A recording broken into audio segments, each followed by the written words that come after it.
Hey, would you all like to know how to make a nice, big, fluffy biscuit, buttery biscuit like these? Well, stick around. I'll show you how, starting right now.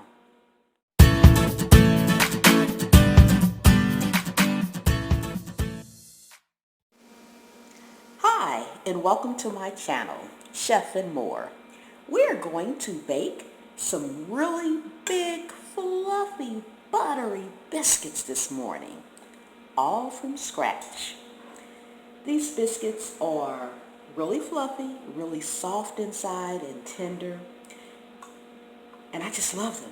I use them for sandwiches, I use them for biscuits and gravy, I use them just on the side. These biscuits, you can just put some jelly in them and enjoy. So we're going to start. This is self-rising flour. Make sure you guys can see that. This is self-rising flour. I have actually measured out 3.5 cups of flour.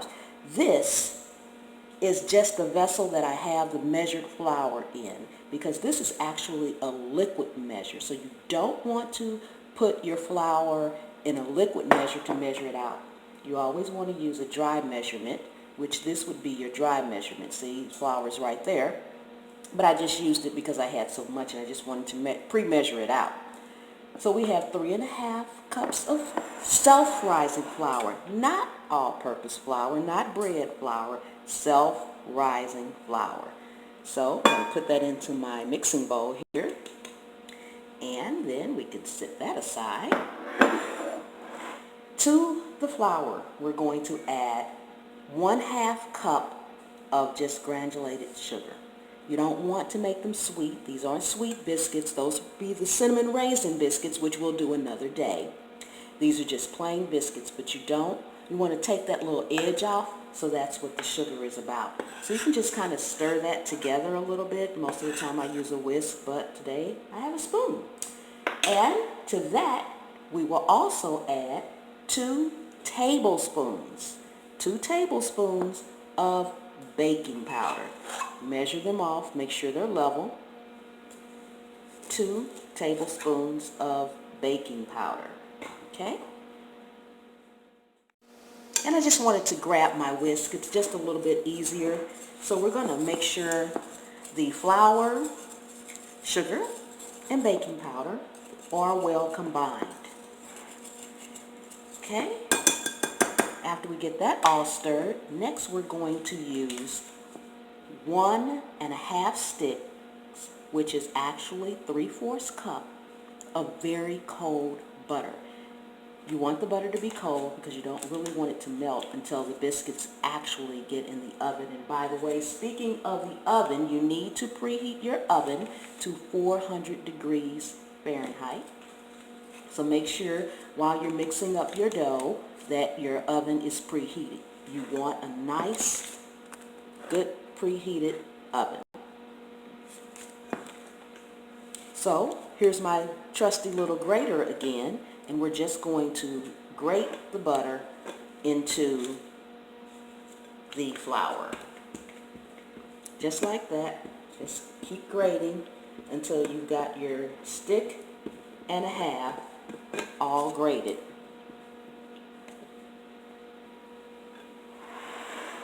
And now, as you can see, we've got all our butter grated. And we now take a fork, and you just want to incorporate the butter into the flour. Just kind of mash it. It's already grated, so you're not trying to make it, tear it up or break it apart. You just want to get it incorporated. You want small pea-like pieces, but you don't want it to be too small, because what that does is when the heat hits it, it bursts in the oven, and that's giving you your soft texture, your buttery biscuits. And these are not buttermilk biscuits, these are regular biscuits, but oh my God, the buttery taste that they will have. They will melt in your mouth. They will make any sandwich elevated. I guarantee you that. I have been asked to make biscuits from across the country and have had to make biscuits and ship them all across the country, because when people taste them, they just simply want more. So I thought I'd have to share this with you guys. So that's about it. As you can see, it's kind of crumbly and thick crumbles. You don't want it to be too small. Okay, we're all done with that. Into the mixture of flour, baking powder, sugar, and now butter, we're going to add our water. You want your dough, when you add your water, to be a sticky feel to your hands, because when you roll them out, that's what you're going to need. You also want to make sure you have a clean, clear surface that's smooth to work on once you get the water in here. No particular way you put this in here, just don't dump it all in at once, just a little bit at a time. And take your spoon and just incorporate it. Just stir it in and just keep pouring a little bit at a time. You don't need to dump the whole cup of water in at once. And you're going to need about a cup of water. It just depends. There's no golden rule to it. Sometimes I end up needing a cup and a half. I don't know why. Maybe I'm making more or less at the time or something like that. But typically a cup to a cup and a half of room temperature water is all you need. You don't need ice cold water. You don't need to let these sit. They don't need to rise. They don't need to do any of that. Once we get them formed and in our glass dish over there, we will pop them straight into the oven. And that's another thing. I've baked biscuits, oh my God, for the last 20 some odd years. And what I have found is that a glass dish for my biscuit recipe works best. Now I'm pretty sure you can use Teflon, stainless steel, or any other kind of baking dish that you may have. But I have found, and we're at the end of our 1 cup of water here, so I may need just a tad bit more water because they're not as sticky as I'd like them. So I've got a little water over here. I'm going to pour this in here, making that another cup, although we're not going to use the whole thing, and pour a little bit more.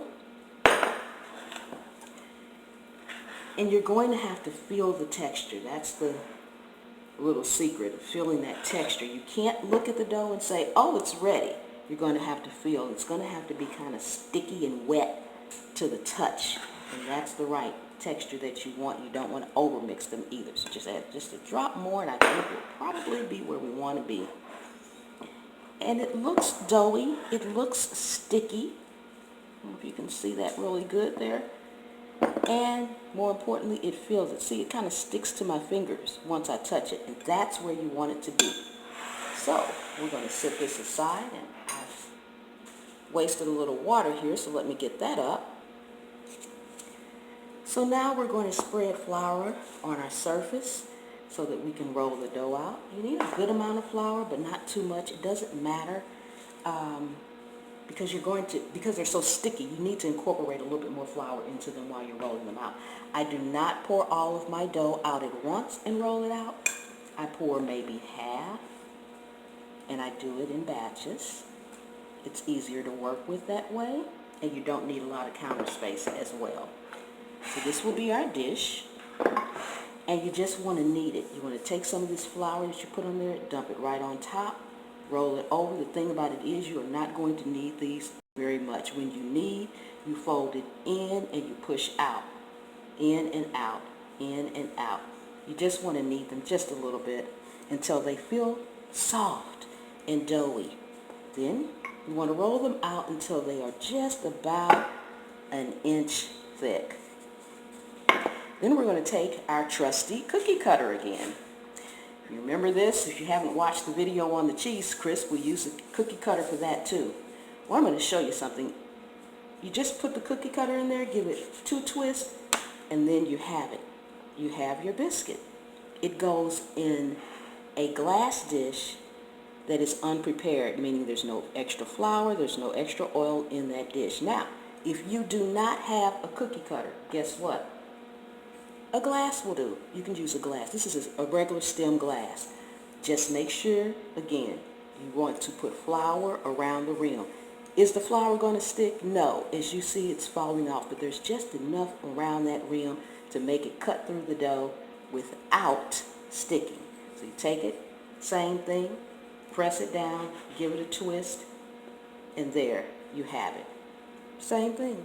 So you don't necessarily need a cookie cutter. If you have it, it just makes it a little bit easier, but You can simply do it with a glass. I am all about easy methods. I don't like to spend a lot of money on gadgets and things, although I have a cabinet full of them. I typically ask for them at holidays, birthdays, Christmases. What do you want? I want a kitchen gadget. Yay! But other than that, I like to be able to do things with or without a kitchen gadget. That way I know I can get it done no matter what. So you just want to keep doing that. So we have 4 so far. This is probably going to make a little bit more than a dozen. And this is a little extra at the end. And what I tend to do here, when I have this little extra, I just leave it down here and I add some more dough on top of it and incorporate that into it because it's kind of too small to make another biscuit out of. And I'm just going to go ahead and do the rest of this.